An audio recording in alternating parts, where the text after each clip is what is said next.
آج بائبل اور اسلام کورس کے حوالے سے ہماری 12ویں کلاس ہے۔ آج 11ویں شریف کا ختم نہیں بلکہ 12ویں شریف کا ختم ہوگا۔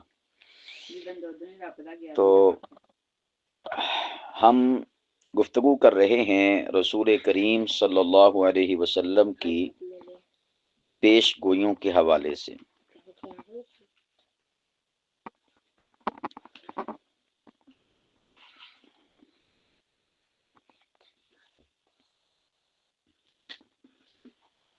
سلام علیک،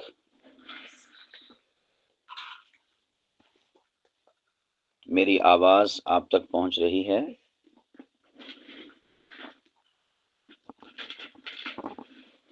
جی ٹھیک ہو گیا۔ تو میں عرض کر رہا تھا کہ حضور صلی اللہ علیہ وسلم کی جو پیش گوئیاں ہیں ہم ان کو موضوع درس بنائے ہوئے ہیں۔ آج ہم گفتگو کریں گے آپ صلی اللہ علیہ وسلم سے متعلقہ ایک اہم پیش گوئی جو کہ زبور کے اندر موجود ہے، اور یہ بڑی نفیس اور بہت ہی دل کو موہ لینے والی پیش گوئی ہے آپ علیہ الصلوۃ والسلام کی ذات بابرکت کے حوالے سے۔ زبور کا باب نمبر ہے 45 اور آیت نمبر 1 سے لے کر 17 تک یہ حضور علیہ الصلوۃ والسلام کے اوصاف حسنہ، آپ علیہ الصلوۃ والسلام کے خصائل اور آپ علیہ الصلوۃ والسلام کے خصائص کا ذکر اس میں موجود ہے۔ میں آپ کے پاس تصویر سینڈ کرتا ہوں، اس کے بعد اس پیش گوئی کو ہم پڑھنے کی سعادت حاصل کریں گے۔ آپ جانتے ہیں کہ جو مزمور ہے اسے زبور بھی کہا جاتا ہے، اور اس وقت جو دنیا میں زبور موجود ہے یہ یہی والی زبور ہے، اس کے علاوہ کوئی اور زبور دنیا میں موجود نہیں ہے۔ اب دیکھیں، اس میں حضرت داؤد علیہ الصلوۃ والسلام ایک کلام اور گفتگو فرماتے ہیں شعری انداز میں، جس میں آپ علیہ الصلوۃ والسلام کے اوصاف حسنہ کا ذکر فرماتے ہوئے کہتے ہیں کہ میرا دل ایک نفیس مضمون سے لبریز ہے، میرا دل ایک نفیس مضمون سے لبریز ہے، میں بادشاہ کے لیے اپنی غزل سناتا ہوں۔ تو یہاں پر آپ علیہ الصلوۃ والسلام کی ذات بابرکت کے لیے لفظ بادشاہ استعمال کیا گیا۔ اس کے بعد کہتے ہیں کہ میری زبان ماہر کاتب کا قلم ہے، میری زبان ماہر کاتب کا قلم ہے، یعنی میں کوئی عام بندہ نہیں کہ جس کو پتہ نہ ہو کہ میں نے کس کے بارے میں کیا کہنا ہے اور کس قسم کے الفاظ استعمال کرنے ہیں، بلکہ میں زبان کا ماہر ہوں۔ تو کہتے ہیں کہ تو، اب نبی پاک علیہ الصلوۃ والسلام کے اوصاف بیان کرتے ہوئے کہتے ہیں کہ تو بنی نو انسان سے بڑھ کر خوش اندام ہے، یعنی تمام بنی آدم سے بڑھ کر خشک خلق اور خشک گفتار اللہ سبحانہ و تعالیٰ نے آپ کو بنایا ہے۔ تیرے لبوں میں لطافت انڈیلی ہوئی ہے، یعنی آپ شیریں بیاں ہیں، فصیح اللسان ہیں اور خوبصورت اور شیریں گفتگو کرنے والے ہیں۔ یہ ہے تیرے لبوں میں لطافت انڈیلی ہوئی ہے، اس لیے خدا نے ہمیشہ کے لیے تجھے مبارک ٹھہرایا۔ اے جلیل القدر، تو اپنی تلوار کو، یعنی اپنے جلال و جمال کو اپنی ران سے باندھ۔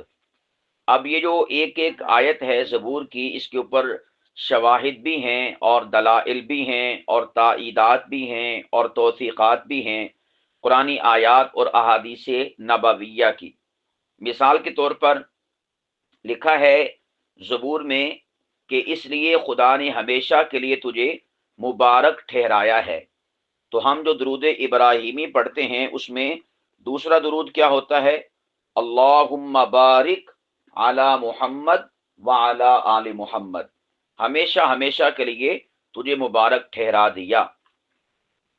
پھر اس کے بعد کہتے ہیں اے جلیل القدر، یعنی سب سے زیادہ قدر و منزلت کے اعتبار سے اونچا اور اعلیٰ رتبہ رکھنے والی عظیم شخصیت آپ علیہ الصلوۃ والسلام کی ذات بابرکت، تو اپنی تلوار کو یعنی اپنے جلال و جمال کو اپنی ران سے باندھ، یعنی ایکٹیو رہ تلوار کے ساتھ۔ آپ جانتے ہیں کہ نبی پاک صلی اللہ علیہ وسلم کا لقب مبارک کیا ہے؟ نبی الملاحم، نبی الملاحم یعنی تلوار والا نبی، یا نبی السیف تلوار والا نبی۔ یہ حضور صلی اللہ علیہ وسلم کا وصف بھی ہے، آپ علیہ الصلوۃ والسلام کا عمل بھی ہے، آپ علیہ الصلوۃ والسلام کا لقب بھی ہے، حضور علیہ الصلوۃ والسلام کی خصوصیت بھی ہے، ٹھیک ہے۔ اس کے بعد حضرت داؤد علیہ الصلوۃ والسلام کہتے ہیں کہ حقیقت اور صداقت کی خاطر اقبال مندی سے سوار ہو، حقیقت اور صداقت کی خاطر، یعنی حقیقت کو دنیا پر رائج کرنے کے لیے اور صداقت کو دنیا پر غالب کرنے کے لیے اقبال مندی سے یعنی فتح مندی سے سوار ہو، اور تیرا دست راست تجھے عجیب کام دکھائے۔ دست راست کہتے ہیں دائیں ہاتھ کو، اور تیرا دست راست تجھے عجیب کام دکھائے۔ اب ایک ایک یہ جو آیت مبارکہ ہے زبور کی، اس میں آپ علیہ الصلوۃ والسلام کے اوصاف کو بیان کیا گیا ہے۔ اب آپ جانتے ہیں کہ حضور علیہ الصلوۃ والسلام کے دست راست نے یعنی دائیں ہاتھ نے کتنے عجیب عجیب کام دکھائے۔ چلے میں آپ سے پوچھ لیتا ہوں، آپ میں سے ایک ایک سارے ساتھی بتا دیں کہ کون کون سا حضور علیہ الصلوۃ والسلام نے عجیب لوگوں کے سامنے کام کر کے دکھایا۔ جی کوئی ایک بتائے۔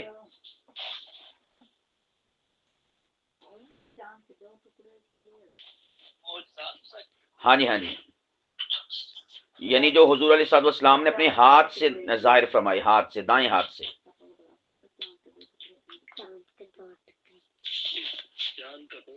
ہاں یہ ماشاءاللہ میرا بیٹا پاس بیٹھا ہوا ہے سعد، تو وہ بھی فرما رہا ہے کہ آپ علیہ الصلوۃ والسلام نے چاند کے دو ٹکڑے فرما دیے۔ جی اور زبردست، انگلیوں سے پانی کے چشمے جاری کر دیے۔ اللہ کرے کہ جنہوں نے انگلیوں سے پانی کے چشمے جاری کرنے کی بات کی ہے، اللہ سبحانہ و تعالیٰ قیامت کے دن حوض کوثر سے حضور کے مبارک ہاتھوں سے انہیں جامع حوض اور جامع کوثر پلائے۔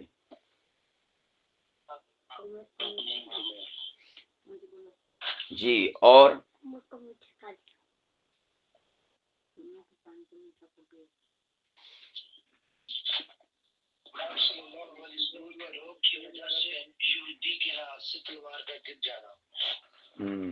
دیکھیں یہ اس کا تعلق تو حضور علیہ السلام کے اور وصف کے ساتھ ہے نا۔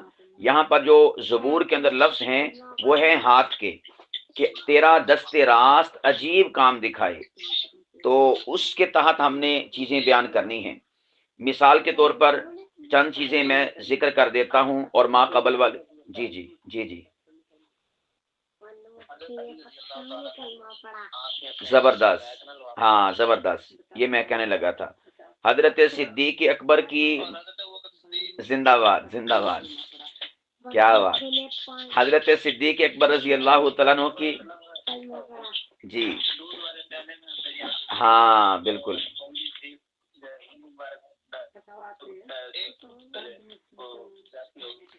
بالکل بالکل، جی جی جی جی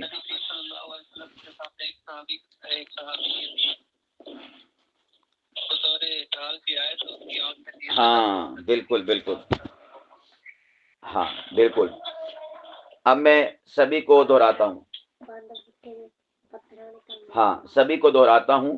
آپ علیہ الصلوۃ والسلام کے دست راست نے یعنی سیدھے ہاتھ نے شق القمر یعنی چاند کو دو ٹکڑوں میں تقسیم کر دیا۔ حضور کے دست راست نے یعنی سیدھے ہاتھ نے صدیق اکبر کی ایڑی پر لعاب لگایا، اللہ نے شفا عطا فرما دی۔ حضور کے دست راست نے یعنی سیدھے ہاتھ نے حضرت علی کی آنکھ مبارک پر لعاب دہن لگایا، پروردگار نے شفا عطا فرما دی۔ حضور علیہ الصلوۃ والسلام کے دست راست سے یعنی سیدھے ہاتھ سے اس کی انگلیوں سے پانی کے چشمے جاری ہوئے۔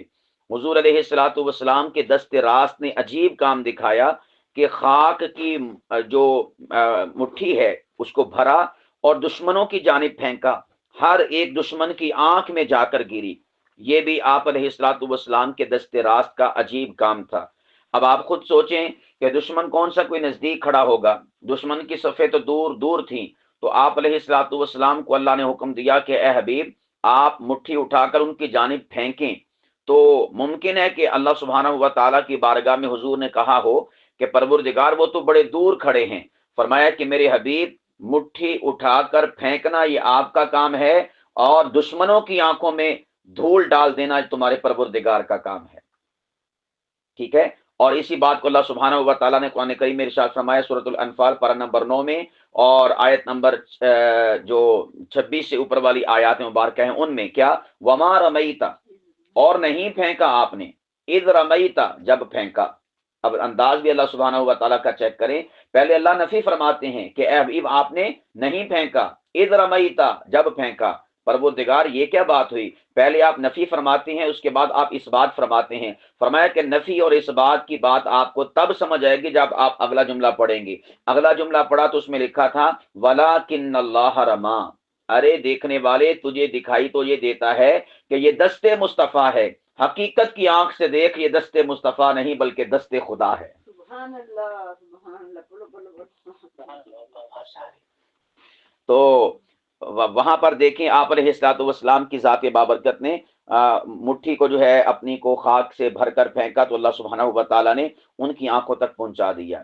اسی طور پر جو بیمار بکری تھی، بیمار اونٹنی تھی، اس کو آپ علیہ الصلوۃ والسلام نے دائیں ہاتھ لگایا۔ جابر بن عبداللہ کے گھر میں جب کھانا پکا تو آپ علیہ الصلوۃ والسلام نے دائیں ہاتھ سے تقسیم فرمایا۔ آپ علیہ الصلوۃ والسلام سبھی اچھے کام دائیں ہاتھ سے فرمایا کرتے تھے۔ تو ایک لمبی لسٹ ہے جو زبور میں کہا گیا، اور تیرا دست راست تجھے عجیب کام دکھائے۔ اس کے بعد تیرے جی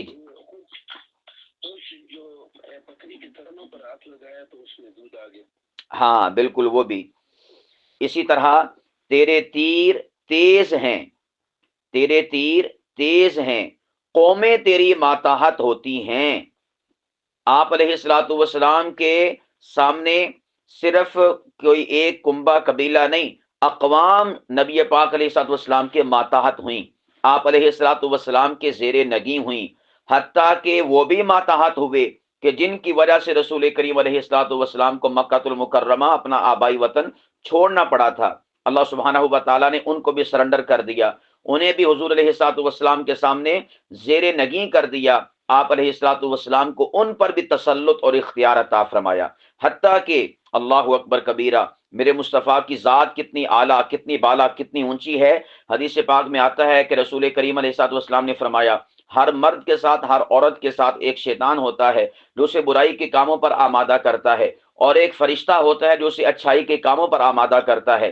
حضرت سیدہ عائشہ نے کہا یا رسول اللہ کیا آپ کے ساتھ بھی شیطان ہے؟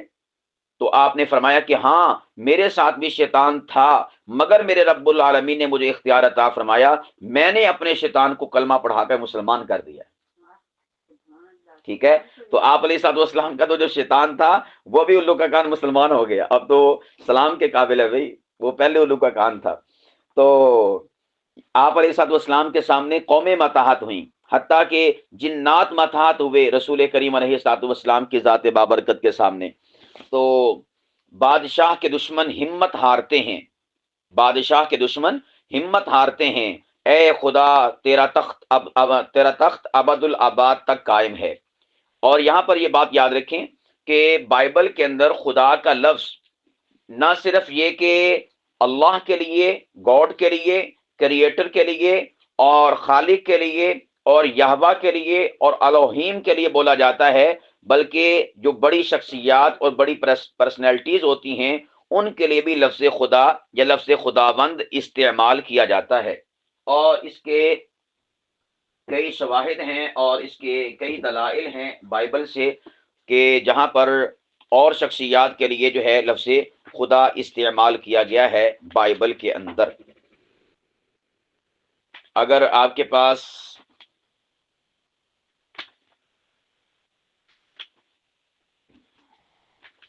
وقت ہو تو میں آپ کو حوالہ جات اگر کہیں تو لکھوا دیتا ہوں۔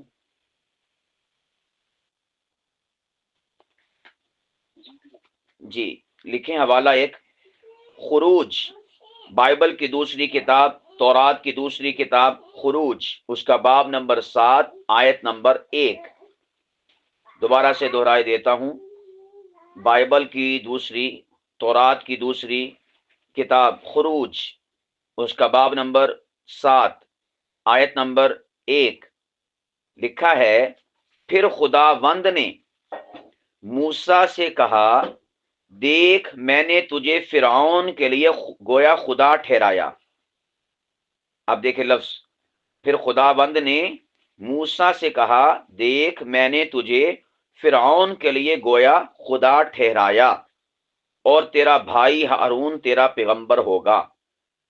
یہ ایک حوالہ۔ نمبر 2، یعنی خدا کے علاوہ کے لیے خدا کا لفظ بولنا، یہ زبور میں عام، بائبل میں عام طور پر استعمال ہوتا ہے۔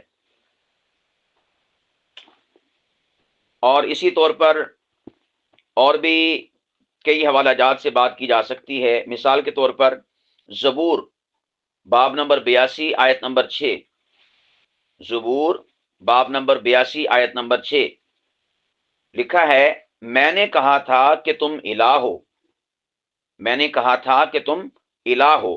اب یہاں پر الہ سے مراد خدا کی ذات نہیں بلکہ بادشاہ ہے، تو لفظ الہ بھی بائبل میں استعمال ہوا خدا کی ذات کو چھوڑ کر۔ اسی طور پر انجیل متی باب نمبر 5 آیت نمبر 48 لکھا ہے کہ پس چاہیے کہ تم کامل ہو جیسا تمہارا آسمانی باپ کامل ہے، جیسے تمہارا آسمانی باپ کامل ہے۔ اب یہاں پر لفظ کامل اللہ کے لیے یعنی یہوہ خدا کے لیے بولا گیا، اور کامل ہی کا لفظ انسانوں کے لیے بولا گیا۔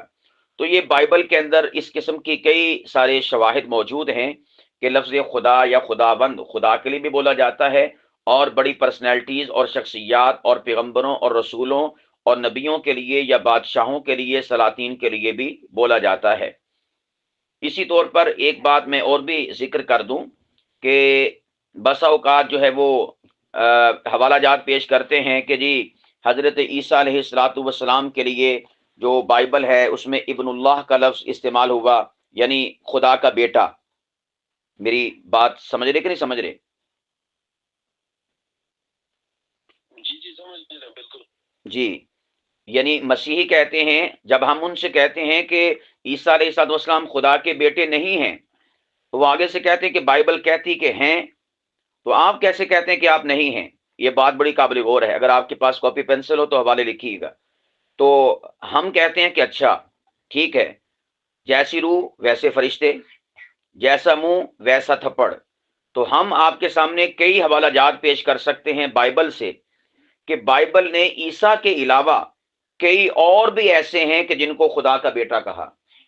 عیسیٰ کے علاوہ کئی اور بھی ہیں کہ جن کو بائبل نے خدا کا بیٹا کہا۔ تو کیا تم پھر ان کو بھی خدا کا بیٹا سمجھتے ہو عیسیٰ کی طرح؟ تو جواب ندارد۔ اب آپ حوالے لکھ لیں کہ عیسیٰ علیہ السلام کے علاوہ بھی کئی اور شخصیات اور پرسنالٹیز ہیں جن کو بائبل خدا کا بیٹا کہتی ہے۔ تو اچھا، پھر سوال یہ پیدا ہوگا کہ بائبل خدا کا بیٹا کیوں کہتی ہے؟ تو میرے پیارو، آپ کو پتا ہے کہ ایک ہوتا ہے مجازی معنی، ایک ہوتا ہے حقیقی معنی۔ جب بھی بائبل میں یہ لفظ استعمال ہو کہ فلاں خدا کا بیٹا ہے، تو اس سے مراد ہوتا ہے مجازی معنی۔ کیا مطلب؟ خدا کا محبوب۔ کیا معنی ہوتا ہے اس کا؟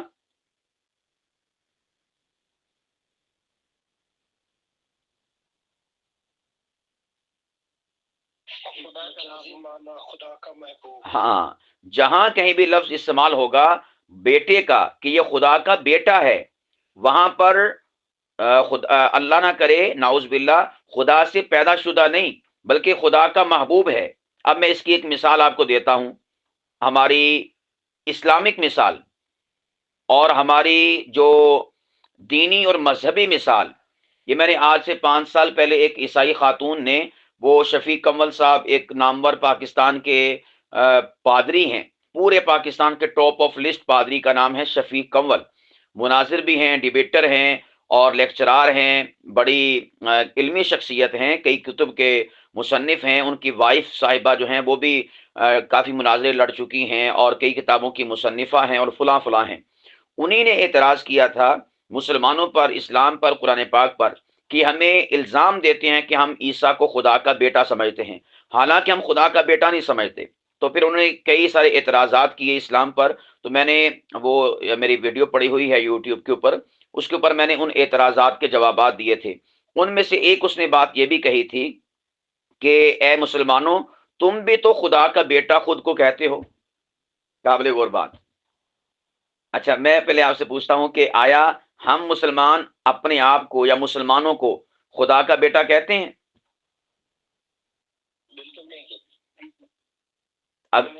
اگر میں نے لفظ پیش کر دیا کہ ہم کہتے ہیں اور واقعتاً کہتے ہیں تو پھر بتاؤ بھائی، آپ میں سے ہر ایک کہتا ہے۔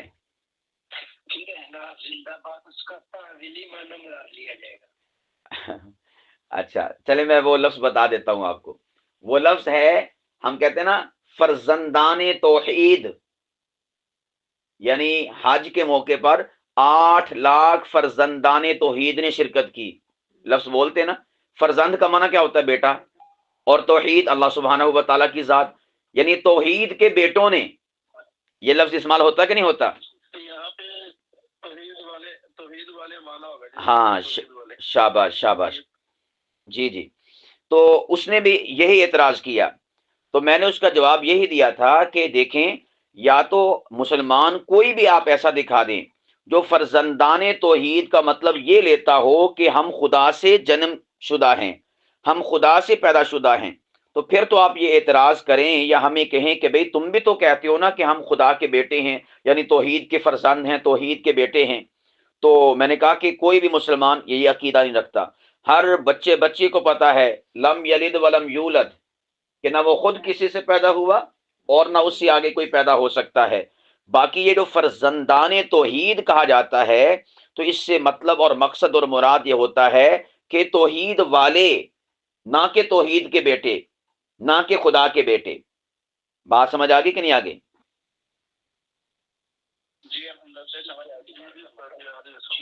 ہاں اچھا، باقی مذہب مسیحیت اور مذہب عیسائیت میں 2-3 قسم کے نظریات پائے جاتے ہیں حضرت عیسیٰ کے حوالے سے۔ ان میں سے جو ڈومیننٹ نظریہ اور تھیوری اور سوچ، بلکہ یوں کہہ لیجئے کہ عملی طور پر ان کا جو فیکٹ ہے وہ کیا ہے کہ عیسیٰ علیہ السلام علیہ باللہ خدا سے پیدا ہوئے ہیں۔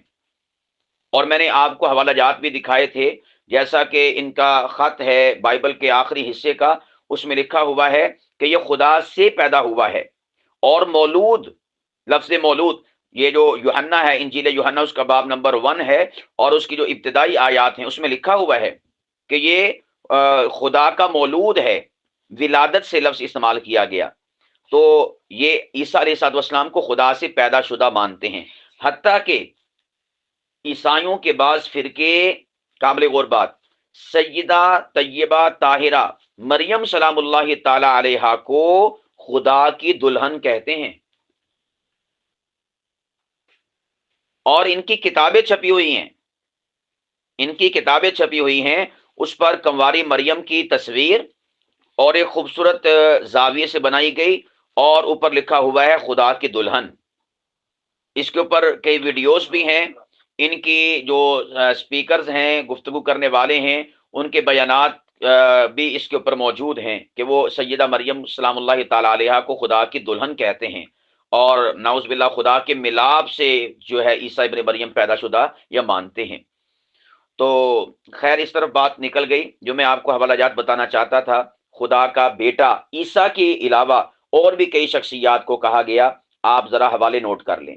نمبر 1، کتاب خروج، یعنی بائبل تورات کی دوسری کتاب جس کا نام ہے خروج، باب نمبر 4 آیت نمبر 23۔ خروج باب نمبر 4 آیت نمبر 23، خداوند یوں فرماتا ہے کہ اسرائیل میرا پہلوٹا بیٹا ہے۔ اسرائیل میرا پہلوٹا بیٹا ہے، پہلوٹے کا مطلب ہوتا ہے پہلا بیٹا۔ تو یہاں پر عیسیٰ کے علاوہ اسرائیل یعنی یعقوب کے لیے خدا نے بیٹے کا لفظ استعمال کیا۔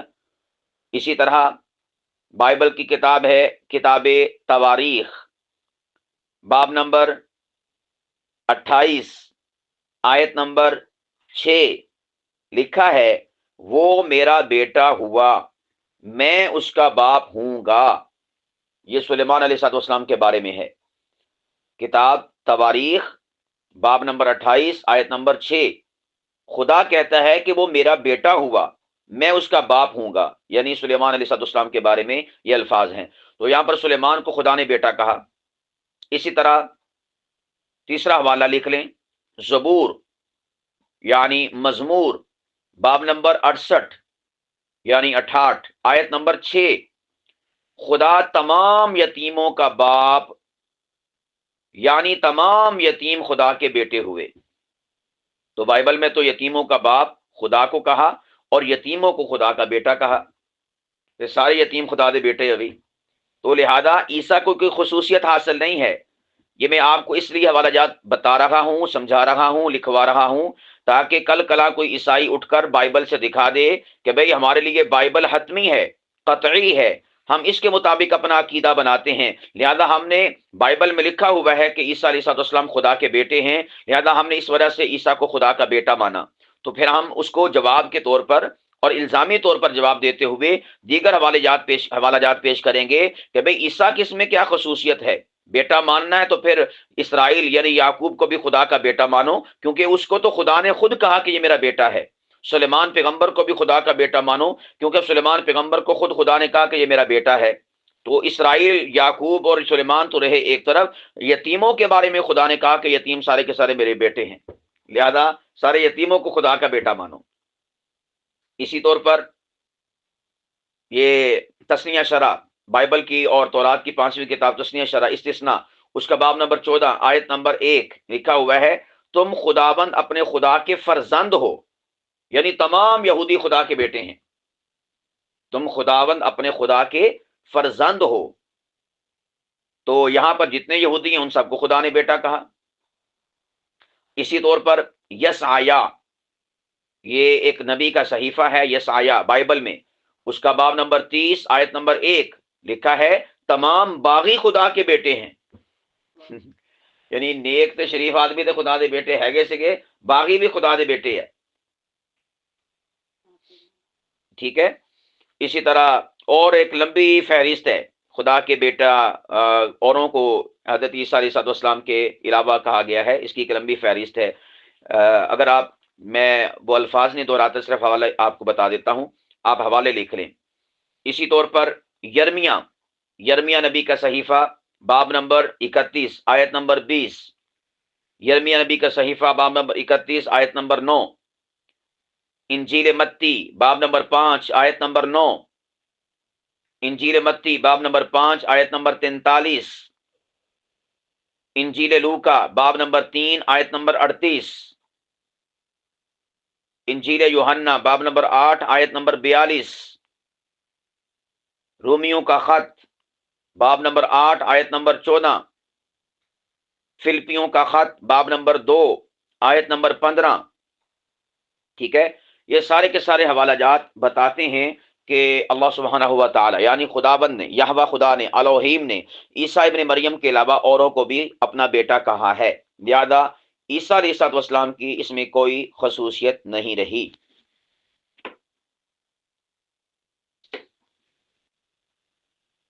بات سمجھ آ گئی یہاں تک؟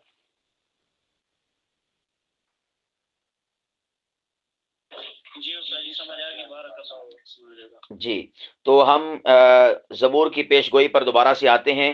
آپ کے پاس وہ گروپ کے اندر جو ہے وہ صفحہ آیا ہوا ہے، اس کے اوپر دوبارہ سے دیکھیے گا، آیت نمبر 7، اس کے آگے لکھا ہوا ہے، اے خدا تیرا تخت ابد الآباد تک قائم ہے، یعنی آپ کی جو بادشاہت ہے، نبوت، سلطنت آپ علیہ السلام کی، وہ تا قیامت تک ہے۔ تیری سلطنت کا عصا راستی کا عصا ہے، راستی کہتے ہیں درستگی کو، راستی کیسے کہتے ہیں؟ درستگی کو، یعنی تیری سلطنت کا عصا درستگی کا عصا ہے، یہ ظلم کی، جور کی اور جبر کی اور مجبوری اور مقہوری قائم کرنے کی حکومت اور سلطنت نہیں ہے، بلکہ انصاف اور عدل کی اور حق اور صداقت کی حکومت ہے۔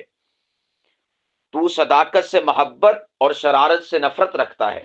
یہ سارے کے سارے آپ علیہ الصلوۃ والسلام کے اوصاف بیان کر رہے ہیں حضرت داؤد علیہ الصلوۃ والسلام۔ تو صداقت سے محبت اور شرارت سے نفرت رکھتا ہے، اس لیے تیرے خدا نے شادمانی کے تیل سے تجھے تیرے ہم دستوں کی نسبت زیادہ مسح کیا۔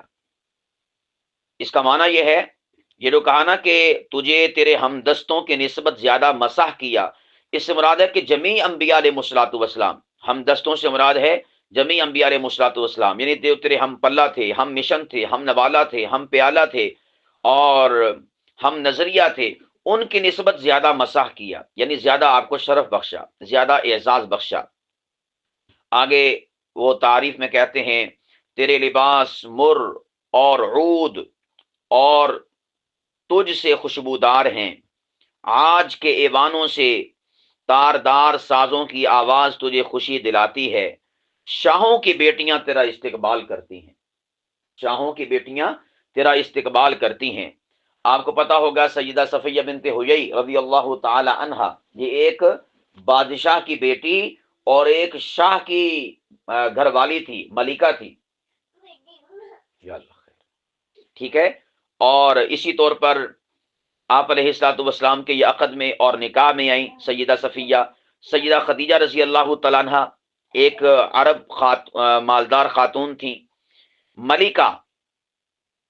اب لفظوں پر غور کیجئے گا، ملکہ تیرے دانے ہاتھ اوفیر کے سونے سے مزین کھڑی ہے۔ اور آگے انہوں نے تحریف کر کے الفاظ بھی بیچ میں چینج کرتے رہتے ہیں نا، اے بیٹی سن، غور کر کے کان لگا، اپنی قوم اور اپنے باپ کا در بھول جا۔ یعنی اب یہاں پر آ کر رخ موڑ دیا ہے کہ جس طرح پتہ نہیں کوئی شخص جو ہے کسی اپنی بیاہنے والی بیٹی کو یہ باتیں کہہ رہا ہے، حالانکہ آپ خود سوچیں کہ پچھلا جو مضمون ہے کیا وہ مطابقت رکھتا ہے ان جملوں سے؟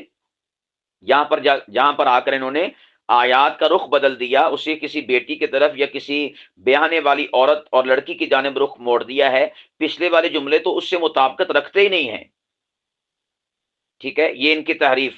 اور بادشاہ تیرے حسن کا مشتاق ہوگا، وہی تیرا خداوند ہے تو اس کی مطیع ہو۔ اور سور کے باشندے ہدیہ لے کر آتے ہیں، قوم کے دولت مند تیرے کرم کے خواہاں ہیں۔ شہزادی سر تا پا حسن افروز داخل ہوتی ہے، اس کا لباس زربفت کا ہے، وہ منقش لباس میں بادشاہ کے حضور لائی جاتی ہے۔ اب یہ ساری کی ساری ان کی تحریف چلتی آ رہی ہے، ٹھیک ہے، تاکہ اس مضمون کا جو مصداق ذات اور شخصیت ہے اس سے اس مضمون کو پھیر دیا جائے۔ خیر، یہ ساری تحریف ہے۔ اب آخری آیات پر آئیں، آیت نمبر 17 پہ، تیرے بیٹے تیرے آبا کے جانشین ہوں گے۔ نبی پاک علیہ الصلوۃ والسلام کے اصحاب، ان کے بارے میں اشارہ ہے کہ تیرے بیٹے تیرے آبا کے جانشین ہوں گے، یعنی انبیاء علیہ الصلوۃ والسلام کی تعلیمات کے وہ نام لیوا اور ان کے جانشین ہوں گے، اور نبی پاک کے صحابہ نے اس بات کو ثابت کیا۔ اسی طور پر تو انہیں تمام روئے زمین پر سردار مقرر کرے گا۔ نبی پاک علیہ الصلوۃ والسلام نے اپنے زمانے میں اصحاب محمد جو تھے، اپنے نبی پاک کے اصحاب، ان کو کئی علاقوں کا گورنر بنایا، جیسا کہ حضرت معاذ بن جبل کو یمن کا گورنر بنایا، اسی طور پر دیگر اصحاب کی تعیناتی فرمائی۔ تو یہ الفاظ، تو انہیں تمام روئے زمین پر سردار مقرر کرے گا، میں تیرے نام کی یاد پشت در پشت قائم رکھوں گا۔ اب دیکھ لیں، کئی صدیاں گزر گئیں، آج بھی تاجدار محمد مصطفیٰ صلی اللہ علیہ وسلم کا نام اسم گرامی پوری ساری دھج کے ساتھ جو ہے وہ گونج رہا ہے، چمک رہا ہے، دمک رہا ہے، مہک رہا ہے، اور چار دانگ عالم کے اندر حضور علیہ الصلوۃ والسلام کے نام کے چرچے دنیا کو سنائی دے رہے ہیں۔ اس لیے امتیں ابد الآباد تیری تعریف کریں گی۔ 1450 سال ہو چکے، امتوں کی امتیں آپ علیہ الصلوۃ والسلام کی مدح سرائی کرتے ہوئے دکھائی دے رہی ہیں۔ یہ یہاں پر جو ہے بشارت آپ علیہ الصلوۃ والسلام کی جو سیدنا داؤد علیہ الصلوۃ والسلام سے متعلقہ تھی، جو انہوں نے اپنی زبان سے نبی پاک کی تعریف کی، حضور کی نعت پڑھی، اس کا ذکر تھا۔ مزمور نمبر 45 آیت نمبر 1 سے لے کر 18 تک۔ یہاں تک بات سمجھ آ گئی؟